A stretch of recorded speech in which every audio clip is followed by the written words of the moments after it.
By the way, I don't like using the word marketing. Marketing is really just sales at scale. Kind of a controversial take. That's what we spoke about briefly the other day. And you said, let's talk about it live. And I think the way to think about it is, are you a designer or are you an artist? This is a huge conversation because I've said it before. Perspective is the most important thing in the world. That's what enables you to critical thinking, to make up your mind and to change your mind. And if you don't have control of your mind, what do you control? Nothing. Which is why this goes back to how this all started. I feel like you're an entrepreneur in the pure sense.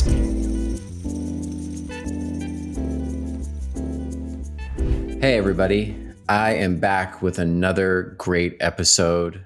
But first, I have to apologize. It's been too long of a hiatus. If I'm honest, this is more work than I anticipated. And this year has become much busier than I anticipated, not just with work, but having an 8-month-old daughter is a lot more work than you'd think. Nobody told me having kids was a huge undertaking. Everybody said it was easy. Anyways, I apologize for that. I think we've worked some things out with my calendar work-wise. And so I will be better and things will be a lot more consistent going forward. Okay, so this one's a big deal. When I first conceived of this podcast, I thought about the people whom I have the most interesting conversations with about this industry. And when I say this industry, I mean the intersection of marketing and art, where those two things come together. I work for a lot of different brands, and I work in and around a lot of different marketing teams. And this job has been absolutely fascinating for the last 20 years. I've seen how a lot of different marketing teams solve the same problems with very different results. And I've learned a ton. Anyways, when I first thought about doing this episode, I think it was, or this whole series, it was because of people like Nathan Zaru, who's the guest on this episode, a wizard of a marketer himself. He has his own marketing firm up here in San Francisco, svc.co. Some of his clients include Vox Media, Upwork, SoundCloud, Huckberry, just to name a few. Like, he's the real deal. And I'm so grateful to have a friend like him in my life. He and I met years ago. We were both part of a startup together in Palo Alto. I want to say 2010. I don't know. He was exactly one half of the marketing team, and there was two people on the marketing team. And I was, we've been friends ever since. And I've learned a lot from him. And he was definitely one of the first people I thought of to be a guest on this show. And I think he has a lot to teach. He still has a lot to teach me. I think he'll be back on again, but every conversation I have with him is it's like a marketing class. I learned so much, not only about kind of the fundamentals of marketing, but his take and his specific approach on it, his perspective has really been beneficial for my career, and kind of accelerated my growth and just made my clients just things I've learned from him, I've applied to my relationships with my clients, and they love me more. And it's made things a lot easier. A lot of it has to do with just empathy. I just kind of understand what their job is like now. And in a lot of ways, as a content creator, as a photographer, as an artist who works for brands, it's all about like empathy. And I'm an extension of a marketing initiative. Like, what we do as freelancing creatives is a small part of a much bigger picture. And once you understand how your job fits into a bigger machine, your career, your life gets a lot easier. And it becomes, in one way, it'll help you identify when a project comes your way, you'll be able to identify it of where it fits in, what kind of marketing initiative this really is. And a lot of times your clients don't really know themselves, or they haven't thought that much through. Anyways, I'm kind of stepping on the episode. We'll get into it. Oh, one more thing. I have several more episodes queued up. One of them, I'm talking to one of my favorite living photographers, who's also a good friend of mine. And I'm talking to a producer out in Denver, Colorado. And I've got other people lined up. And I think I might be doing some more kind of like solo talking head to camera kind of thing. But anyways, stay tuned. Thank you for your patience. I hope you enjoy it. Here's my conversation with Nathan Zaru. But the truth is, I'd rather be talking to marketers for the most part. Totally. I think if you only make it out of photography, you're extremely limiting it. I mean, for you, you're a senior experienced professional and you understand creative. And you always find a way to call me old. You just shoehorn it in there. I didn't somehow. actually mean to do that. But what I meant to say was like, you understand creativity and art more than any photography. If you make it about photography, then you're limiting it. But what's beautiful about you is you can talk about bringing art to business. I think, thank you for saying that. I think what a lot of this is too, is I want to have conversations. I got so much wrong early in my career, and a big piece that I got wrong, which is why I wanted to talk to you, was I didn't understand marketing and how what I did for a living fit into marketing. I thought I thought marketing was something that other people did. I didn't see my work as a photographer as an extension of marketing. But I can't separate the two are like so integrated. And once I understood that, and when I started working with somebody like you and kind of understanding what marketing is, now not only did my work change and my career change, but now I can actually advise in the opposite direction. Totally. I can talk about marketing initiatives. I can talk about what content works best versus what channel and why and all that other stuff. We're recording. Yeah. Does that mean this gets edited? This gets edited. I probably will take pauses because I know how hard his life is. I'll pause in between important points so he can cut. Yeah. Also, what's your ideal output here? Don't worry about the constraints. Don't worry about that. I mean, but like if we talk we get a solid 45 minutes in, we can go to almost 2 hours, but I don't want to occupy your time that much. No, I'm fine here. You can't be creative without constraints. One of the most important rules of creativity. I just had that argument, but I have constraints on my end. Which is? I don't want to constrain what you have to say. You should constrain me. That's the whole point. I've been trying to constrain you, man, for like 15, 60 fucking years, dog. That was actually, I remember very specifically when I started working towards design. By the way, for the purpose of this conversation, obviously I'm not a pixel pusher, but I basically work in design. You give me constraints, I give you an output. That's between art and but hold on. I know. Coming from a growth marketing background, coming from math, physics, and economics guy, I remember several milestone points in my life that brought me towards, for lack of a better term, creativity and design. And I remember I used to blog a lot on my blog, Zaru.co. Now it's Steak Night on Substack. But I remember there was this one article, Lorne Michaels, remember SNL? SNL. And I got to design through a very circuitous path. But among other things, this article said, I think it was like 2012, so 13 years ago. He said, you can't have creativity without constraints. You can't have creativity without constraints. And looking at a person who single-handedly created one of the most iconic pieces of media of all time, that really resonated with me, because the cool thing about technology, and by the way, not just with respect to design, visual or otherwise, technology is all just zeros and ones. It is a composition of binary code. Literally, everything we're looking at right now is zeros and ones. That's the definition of binary. Everything's built up from that. And the cool thing about technology is it allows for unlimited potential. And almost every hot startup you see raise money in Silicon Valley, which many I work with, they ultimately raise money and get big based on, we're going to do X, Y, Z for everyone or everything. Ultimately, the piece of advice I've given to founders literally most, was to focus, which is some version of you need a constraint. Yeah. So you touched on something I want to ask you a question about. One thing that our careers have in common is how much technology really drives what we do day to day and what we deliver, right? But marketing specifically, what are some things that are timeless? Like regardless of the technology, what are some things about marketing that is never going to change, but is still the same? So timeless characteristics of marketing, regardless of technology, principle. So growth was very quick to like, look at this technology, and now it's really just about how much can we enable the funnel to come together. But that wasn't necessarily. That's actually the anti-timelessness. I think the funnel itself is is timeless. Like maybe the lines get blurred. The inside a sales funnel, which that's exactly right. You're very keen. That's exactly right. Where does marketing and sales and product start and stop and customer success? Exactly. Yeah. And that's one thing I learned and for people who don't know, and this is one of the things that most photographers don't know about this, and it's a big mistake I made early in my career, is I didn't understand marketing. But a sales funnel is like an inverted triangle, Yes. more or less. Same or. And it's the customer experience, right? It's like, something showed up on a targeting or retargeting spot on your Instagram feed, and you clicked on that, then you signed up for a newsletter, then you did this and this, and eventually you purchase at the bottom, right? I know it's an oversimplification of it, but the sales funnel is still,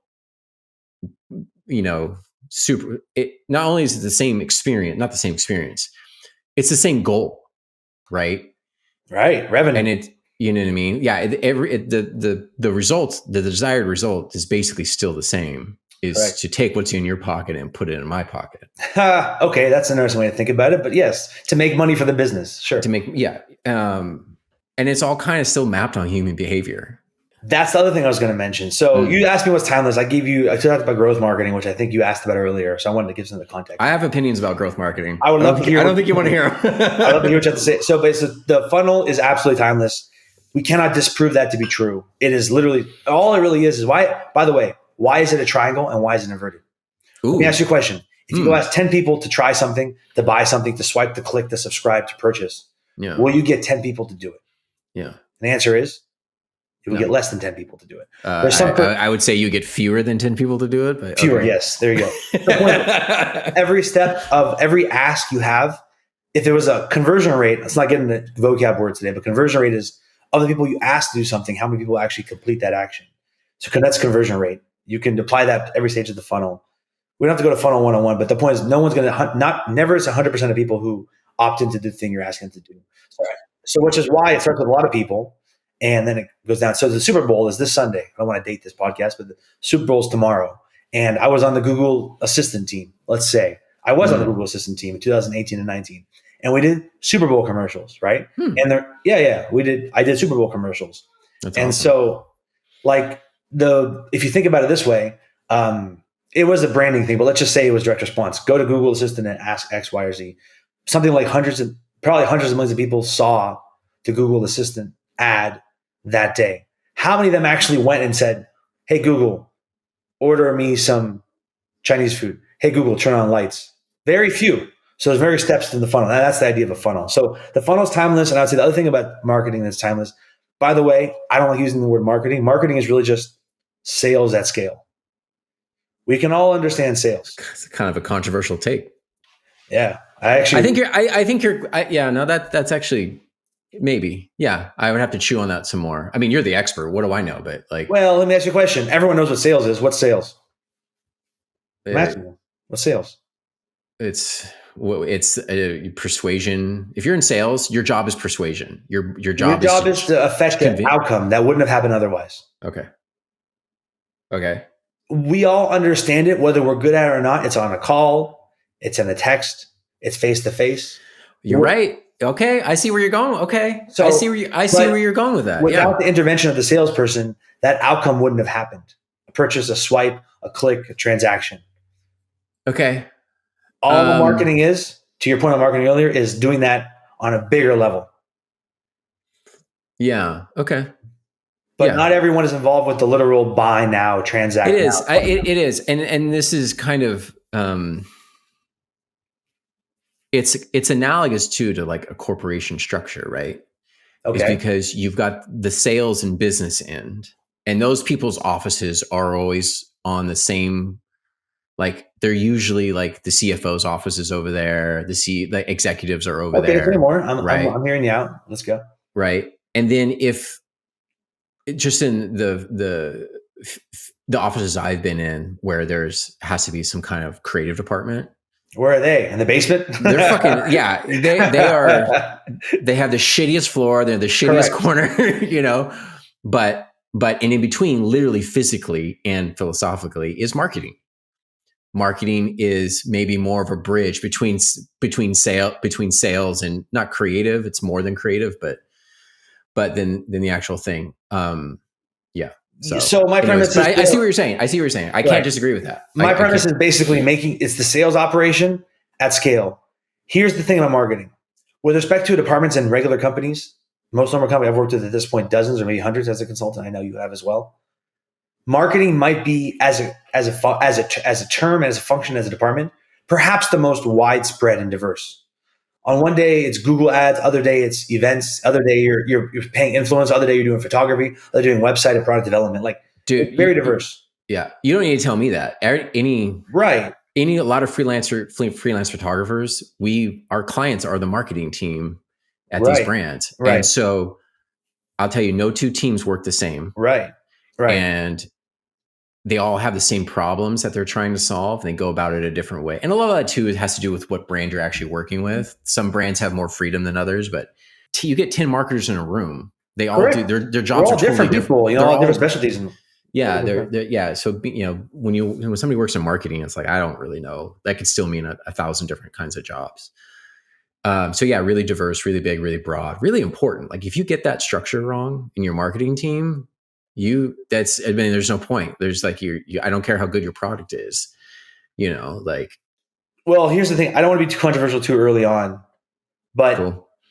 so I've worked with a lot of CEOs and executives, and it's very easy to get caught up in what you do. I'm a customer success. I'm a growth marketer. I'm a photographer.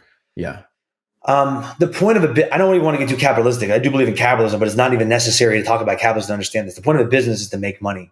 And if you work on the CEOs, their position is, where do I make the money? Where do I place the bets to make the money? And so marketing, and we're talking about creative and art and business here. Let's say e-commerce, as an example, we all know, or even software. What purpose does photography serve? It serves a function to plug into some sort of marketing channel to drive revenue.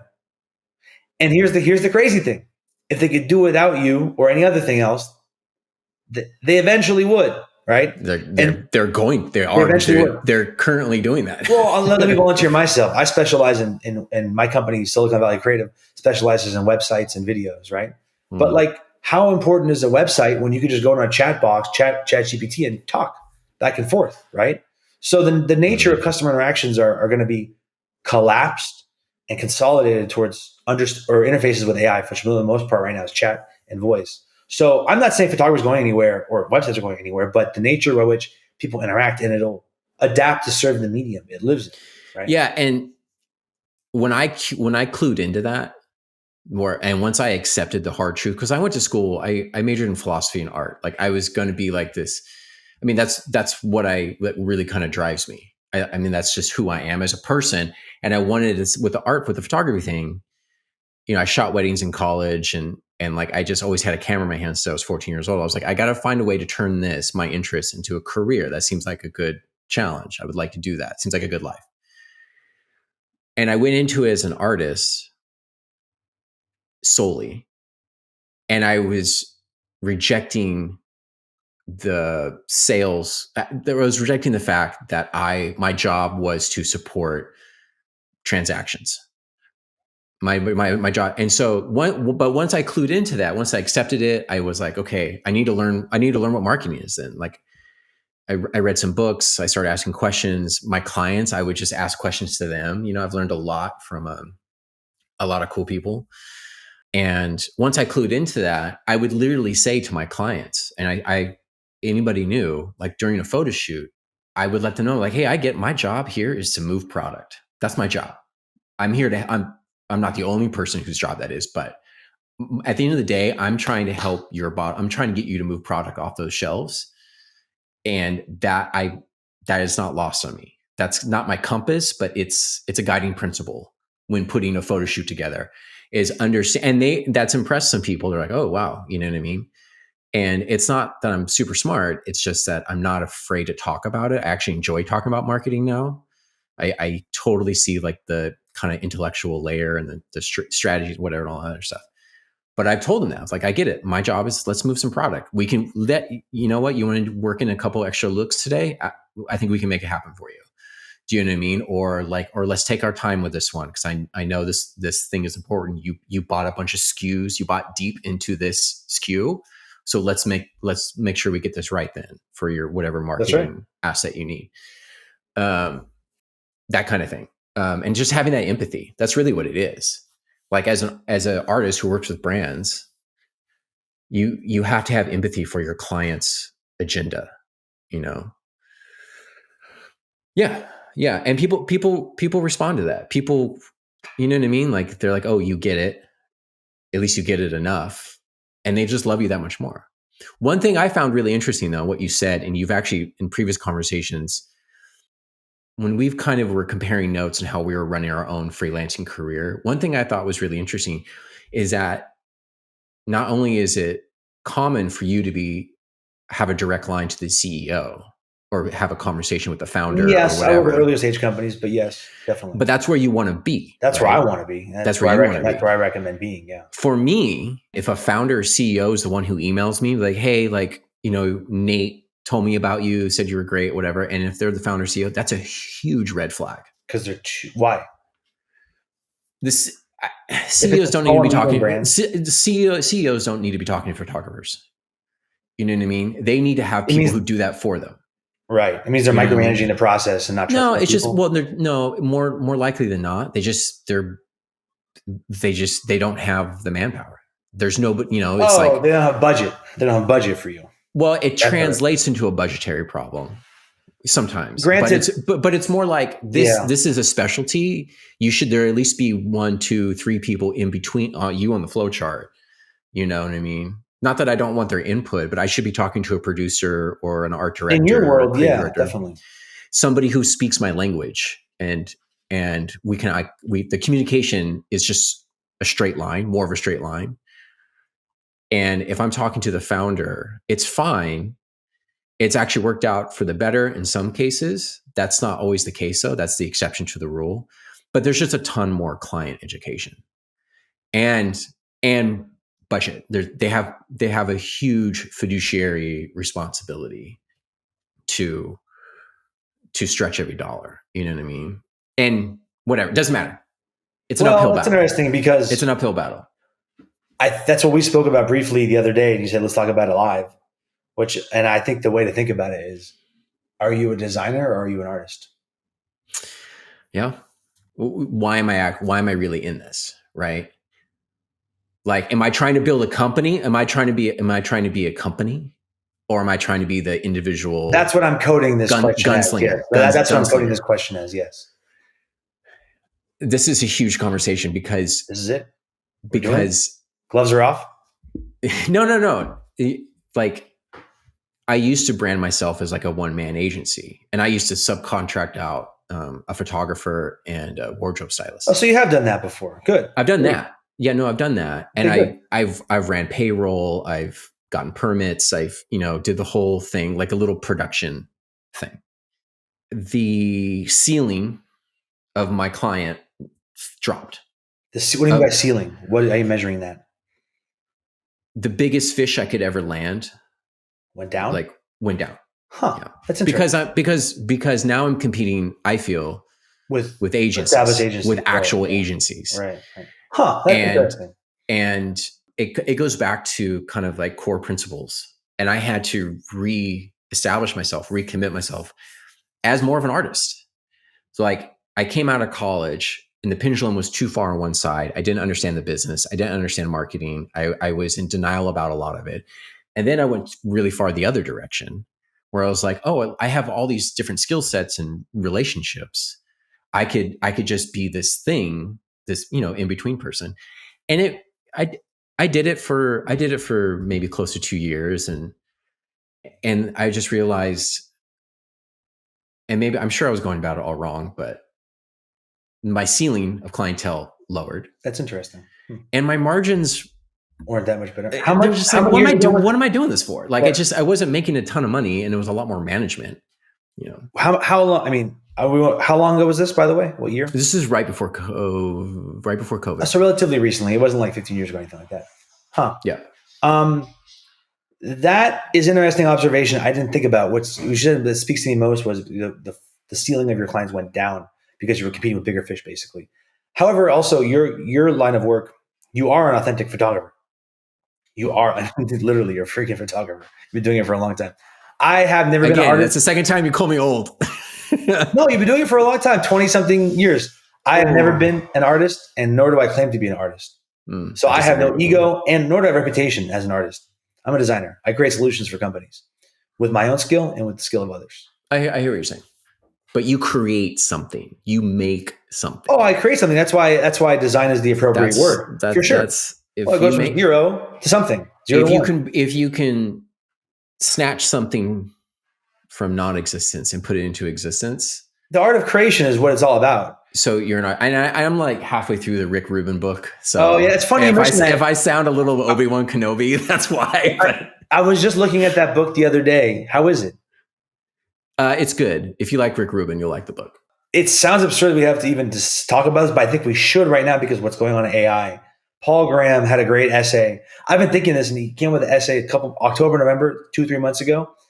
He called the rights and the right-nots, in an allusion to like the haves and the have-nots.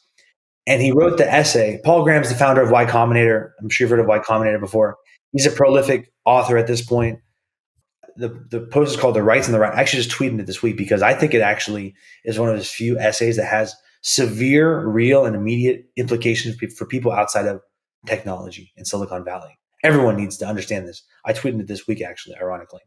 And his whole point was basically historically you had to write to communicate. And now, guess what? AI, ta-da, can write for you.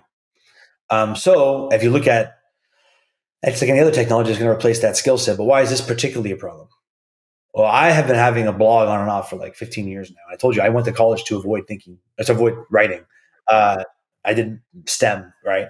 But to write is to think. And until you write, you don't understand what that means until you actually write it.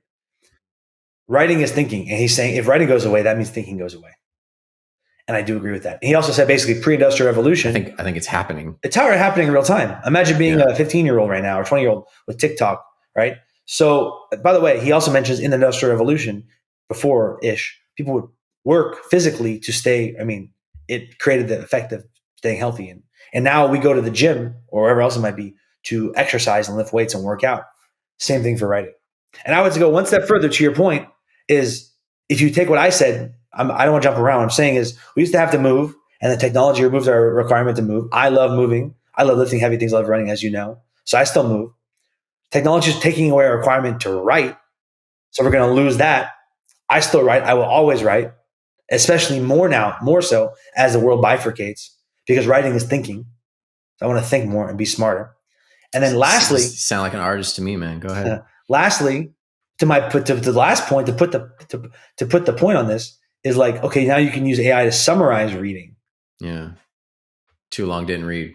Right. Too long didn't say ultimate TLDR. So to your point, I agree. You got to read. And the question is how and when and where and to what purpose. But there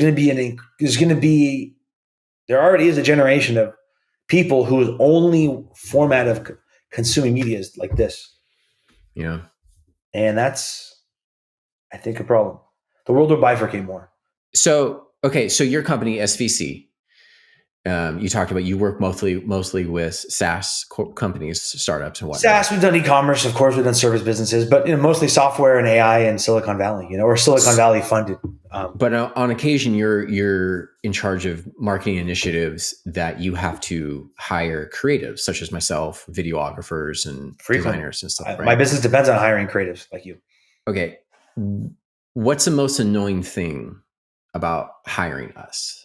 If you like, hey, Alex, I got this client, they want to do this. Like, how do you want the conversation to go? Yeah, well, that's a good question. Because it is tough to like, if a new client reaches out to me, it takes me half the conversation to kind of calibrate where they're actually, what they really want and where they're actually at and what they actually do. What their goals really are, to kind of just clue into how they like to talk and that kind of stuff. But anyways, and I know no two photographers, no two freelancers work the same. We don't price the same. Sure. That's even too tactical. I want to back up a little bit and say, first of all, I want to set the stage as to who I want to ask permission to talk as a creative. We're all creatives here, and I've been anointed a creative, which is so interesting and still kind of strange. Like I said, not the Roxbury thing. But within that, I don't claim to be an artist whatsoever. I'm a designer, which is to say I solve problems for people who pay me to do it, or pay companies that pay my company to do it. And I'm the leader of that company. And that, you said, what's the hardest part? That's actually the hardest part. Artists I don't think artists are bad. Artists push the world forward. By the way, do you have a definition between art, and design?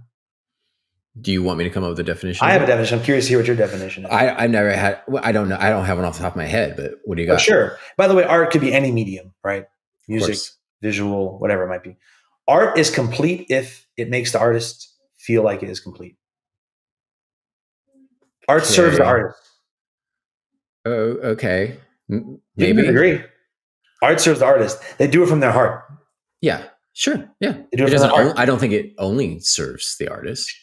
It can serve the whole freaking world. Yeah. Yeah. What I'm saying is it comes from the artist's heart for the artist. And hope if they want to be commercially successful, it has to serve more people than that. Yeah, actually, I mean, Rick Rubin talks about that. He talks about There you go. Make art for yourself. Don't worry about the audience, which is the opposite of what I just said about empathy.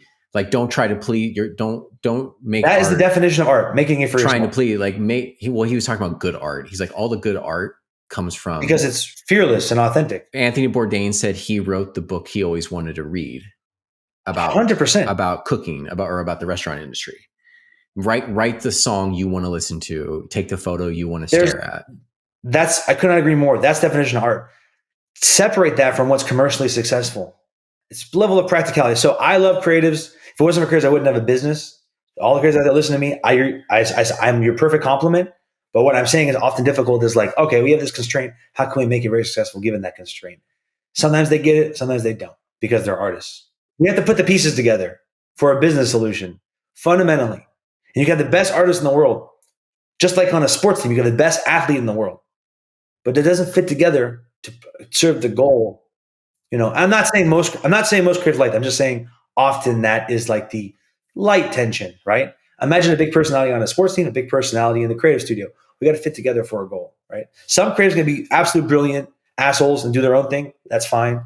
But I don't want to say assholes, but you get what I'm trying to say. Yeah, I know what you mean. Immovable. Yeah, and that's fine that the business exists, but we got to serve the client. And some businesses have an appetite. We hired name famous photographer artists to do our thing because they're famous or they're notorious independently, right? Yeah. So that's fine, but separate from that, we got to deliver. And so fit the pieces together. That's what's really important. But I agree with everything you said, but there's a paradoxical quality to that perspective, and I think it's just the nature of it. Is that for me, if I want to be a photographer, top of my game, like really great projects, all that stuff, like, Vogue magazine or Nike or whatever, to be that guy, it's my show. You are hiring me to do my thing. That's mostly what you're hiring me for. And so there's an irony to this, is that you have to be the service provider who knows how to listen to clients and meet them in the middle and just kind of work it all. Like, yeah, maybe this isn't the most, you're not shooting for the cover of Vogue, but you're helping someone's business out. You have to be that person, but then you also have to know when and where to shut it off. Shut it off. Yes. Yeah. Exactly. You have constraints. You have to know when, like, okay, if I'm going to do this gig, we're going to do it my way. You know what I mean? And maybe that's because every client and deal requires some level of opinionation.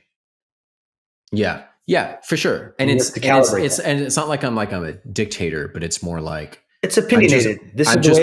I'm brought in like the concept conversation. I'm brought in early, and it's very much like, hey, so how do you want to approach this? This is where we want to go. How do you want to get there? It's to what extent is your wisdom and background experience relevant to the goal, and how much do they want to solve via analogy by comparing your previous experiences versus solving from first principle? Yeah. Here's something that I think every freelancing creative should know, and I want you to back me up on it, and I'm pretty sure you will. Okay, here we go. What's important to me, once I understand marketing, and if a project comes my way, I need to identify where on the sales funnel is this going to live. Sure, yeah, 100%. You know what I mean? Whereas, like, that's never a part of the conversation with you, or nobody brings that up. Nobody bothers telling us that. Sometimes they don't even know themselves. A producer might not know where the heck the creative assets are going to go, and you're right. Because I'm working. Yeah, 100%. Knowing that, helping them do their job for them is how you get the deal. Once I key in once I saw my clients actually, like I put my clients in that sales funnel triangle, like when you hire me, what are you really hiring me for? Yeah. Like where in the sales funnel? I realized top of the funnel is where the best work is. Why is that, do you think? It's more narrative, it's more creative, it's acquiring attention. It's more brandy. It's about acquiring attention. Hey, you're looking at TikTok or Instagram. Look at this now. It can be more creative, more bold, more vivid, more brave in your world, our world. Yes, top of the funnel. Is that the same for you? Yeah, are the better projects top of the funnel? I mean, top of the funnel is brand, right? When you watch Super Bowl's tomorrow. When you watch Super Bowl tomorrow, 2025. I don't know when you're watching this. Super Bowl 2025 is tomorrow. Those are all top of funnel stuff. Brand, cool, innovative, creative, fearless stuff. When you're at the bottom of the funnel, let's say you're buying an accounting software. This is kind of a stereotypical boring example. They're going to have on their website, compare us to Xero, compare us to Intuit, compare us to Mint, same company. And at that point, the creative is very much like oriented towards high intent. By the way, the funnel, we talked about the funnel earlier. Top of funnel, most broad, less intent. As you go down, less people, high intent. So where you are, the height of the funnel is inversely correlated to intent. Every we talk about conversion rates. So every step you fulfill, you've signaled you have a higher and higher and higher intent. So down here, you're bottom, right? You don't need so much creative. You're like, let's freaking do it. What information do you need? We're right there. Be creative, right? The call to action is the hero. Sure. In terms of like, let's talk about e-commerce and fashion, which a lot of what you do. Like, show me. I've been buying a lot of hats lately because I have long hair now. You know what? I just happen to have had this year. Wasn't planned. You know what? I'm a high intent buyer. When at the end of the sales cycle, I want to say, what's the back of the hat look like? Right. I often wear my hat backward just because I have long hair now. I can't tell you how many. Sorry, I didn't plan this. I have a whole closet full of hats I don't wear. No, this is a good example. I didn't even plan it. I can't tell you. I have a closet full of hats right now I don't wear because they're too small. They don't have the measurement the size of a big head, and they don't show what it looks like from the back. I just wear it to keep my hair back. So I'm a very high end. So basically, back to let's wrap this together. Let's say you're selling hats. Any idea what brand this is? Lucky, yeah. By the way, brandless. But really, there you go. By the way, brandless. I like that. It's interpretive. If I was looking on top of funnel, it'd be like, look at this cool guy wearing a cool hat, doing cool things in the world. That's top of funnel, branding, bold, lifestyle shots. Look how happy he is. Look how beautiful his partner is. And those are the awesome lifestyle shoots that you like. But at the bottom of the funnel, I can see 10 different shots of different brands doing that. But like, I want to know, like, is this, first of all, by the way, is it made of cotton? I'm very adamant about only wearing cotton. So like, show me the tag and show me what the literal snaps look like. Because it's kind of crazy to think about a hat. Your head is the most noticeable part of your body. You wear a hat and literally it's your freaking head. And yet so many hat brands aren't showing what this part looks like. To me, that's great. So that's, by the way, max intent. Yeah. And that's less creative, right? I'm just trying to say, show me the back of the hat. It's like the bar's closing, shots. Yes. Everybody's drinking shots. Yes. Let's go. The bar, I like this hat. I have high intent to buy a hat. I'm comparing it with 3 other hats. Literally show me the freaking hat and the snap closure. So right. And if I had to say I'm a producer, if I had to communicate that visually, or if I'm creating assets for that experience in the sales funnel, I'm hiring the person shooting that and the person shooting top of funnel stuff. Different, right? Very different. Very different, right? Exactly. They're 2 very different photographers. Yes. Most photographers, I would guess, start off their career like this. Your work is at the bottom of the funnel, highest intent, easiest, less creative latitude, literal. And right? but that's your bread and butter job. That's your product shots and stuff like that. I think those jobs are kind of in trouble in the next couple of years. But the higher you go in the funnel, it's also kind of where you are in your career too. That seems likely as a photographer. I only think of like famous photographers, which is probably not interesting to your audience. But yes, higher in the funnel, lower intent, more creative, lower in the funnel, highest intent, most literal. Yeah. Yeah. The creative, like a lot of these Super Bowl ads, it'll just be like this crazy like story that you're on. Correct. And then you'll see a logo at the very end of it. Correct. It's so broad that it could really work, like whatever worked for one beer Right. company would work for like a Oh yeah, Coca-Cola. exactly. You know what I mean? Yeah. Like, So yeah, exactly. Water it's, Bud Light, it could be Miller. For all you know. yeah, Usually, yeah, uh, yeah. I'm going to repeat that because back to one of the first questions you said, what's like the most immutable or timeless? The marketing funnel is itself exactly immutable and timeless. But I'm going to repeat that because it's something I take for granted all the time. Maybe not your audience. We've agreed on the funnel. We've agreed there's steps to the funnel. We've agreed that for every time you make a step, you're not going to get 100%. So there's a conversion rate. Top of the funnel, you have to win attention because there is no intent yet. I haven't thought about buying a beer. I haven't thought about buying a hat. I haven't thought about buying chips. Entertain me. Low intent, most creative. As you move down the funnel, the person, the user, the customer signals intent and reaffirms their intent. You have attention retention, so to speak. And then a lot about at the bottom of the funnel, it's more literal, less creative. And by the way, as you know, we've been doing product videos at SVC, product videos. We follow the same approach. If you've ever used, like, what's a technical product to use? This is a Rode microphone, right? If you're literally like saying, how do I plug in my Rode? How do I configure any setting on the Rode? You're literally watching YouTube videos of someone configuring. That's highest intent, bottom of funnel versus I need a microphone. What's a cool microphone company, right? So the product videos, we see follow this same paradigm, which is like, imagine a software. I use the hardware, which isn't the exact best, but like I use the accounting software. How do I file my W-2s? And you watch a video of someone. That's very boring. I've done those videos. We could do those videos. Very literal. How do I file the W-2? Press this, click that, swipe that. That's the only way it works. That's it. Versus, how can I not worry about my finances in my small business?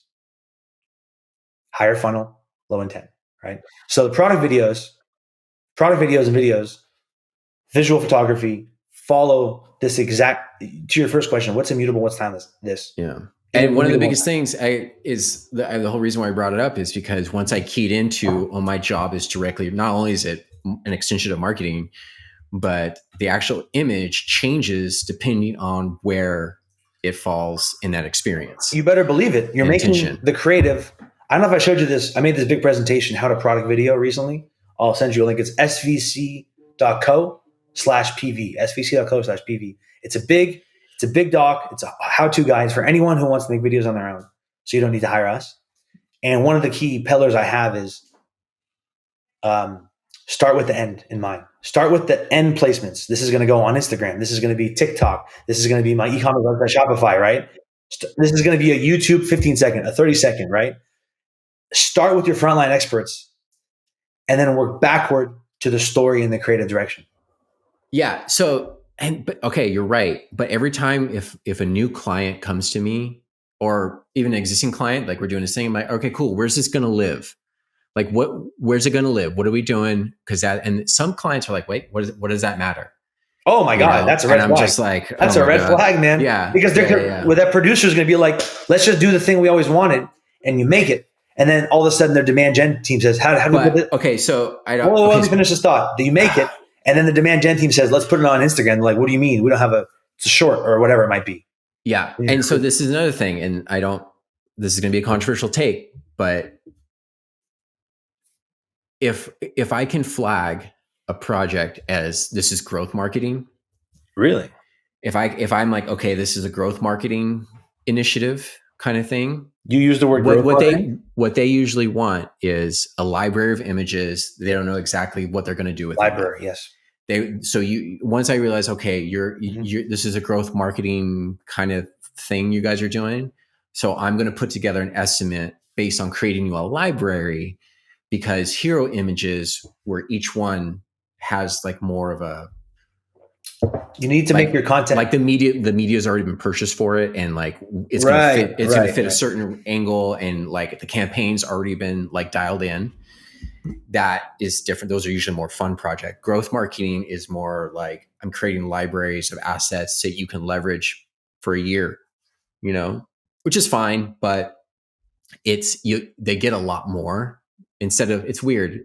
Multi-purpose and evergreen is what I call it. Yeah. But the thing is that the performance you get, I would imagine, I can't prove this, but the performance you get, the traction you would gain, because it's all marketing at the end of the day. The traction you get from your assets from an image library, I'm willing to bet doesn't get you as much as from if you just, we need 20 shots to live on these to dial in your specifics. You should start with where it's going to live and work backward. But some people don't. They just know they just know they're That's selling wrong. it. They're selling it. They're selling a thing and they want to shoot it a bunch of different ways from 100 different angles and figure out later. That's absolutely terrible. I mean, whether you're making photography or videos or websites, it's all creative assets, and you have to figure out what the goal is and work backward. I'm not saying, I guess you don't have to. That's what we do. That's my secret, but not so secret sauce. Give me the goal, and I'll give you a great solution for that goal. And that's kind of the earlier conversation. That's what it means, I think, to have an agency versus maybe freelancing and being an artist. I went to school for photojournalism. I wanted to work for the New York Times, and I wanted to work in journalism. That's in portraiture, and that was my focus. But then I got this job. Actually, I got a job with Lucky Brand Jeans while I was still in college, and I was bottom of the funnel product photographer guy. They would ship me product from Vernon, California, and we would shoot it. And then I was working for LVMH, and then I was off. I was in e-commerce, marketing, fashion, whatever, that kind of stuff. And I've been there ever since. That's the career that was before me. I mean, careers take twists and turns, man. No one can predict I think you'd have an open heart and open mind. Not to say you should jump on everything, but if you click, I've said it before, perspective is the most important thing in the world. Sure. It's the most important thing. That's what enables you to critical thinking, to make up your mind and to change your mind. And if you don't have control of your mind, what do you control? Nothing. Perspective. Yeah. My perspective is everything is awesome. And let's see what awesome things happen today. Which is why this goes back to how this whole started. I feel like you're an entrepreneur in the pure sense, because it's about like being the master of your own destiny, working for yourself. Sure. You know what I mean? Like I would still go in house for the right situation. Shit, I almost did. Entrepreneurship shouldn't be defined as how you're employed necessarily. I think it's a spirit. It's a kind of culture, Yeah. Nathan, I got to go. I'm sorry to cut this off so abruptly. I got to jam. Don't worry about it. It's been a good chat. Hey, man, thank you so much. Where can people find you? Twitter, X, the platform that everyone loves nowadays, @yes, YES. Do they? I'm linkedin.com/in/growth. So on LinkedIn. Yeah. Talk about Point Man. Pitch me Point Man. Come on. So LinkedIn.growth, Twitter, X. Sorry, I'm @yes. My name is Nate Zaru. You can just Google me. I do write a blog. It's actually called Steak Night now. I updated the name. Oh, my bad. Steak Night, which is I've married the blog and the community I run. For the most part, I do it to bring people together and to keep myself sharp. To write is to think. We talked about it. And it's damn good. It's very thoughtful and it's funny a lot of times, and you do a great job. You're a good writer. You're a damn good writer. Separately from marketing and creative and design, I love everything in the physical world. I'm a big fitness guy. I lift a lot of weights. I have a small sprint club training for the world records ultra squat, and I cook a lot. And so it's really about performance nutrition and practical workout tips. And you're a good dude. You're one of my favorite people, Nathan. Wow. I'm going to call you later, but thank you so much for doing this. Sure. I love you, man. Pleasure. Peace. Cheers.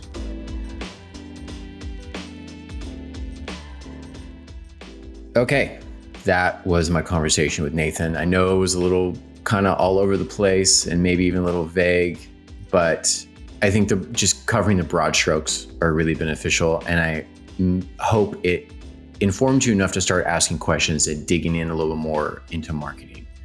Hope you enjoyed the episode. Sorry it took so long. We got more on the way. I apologize, everybody. I apologize to my editor, Trent. You're incredibly patient. But thank you very much, and we'll see you soon.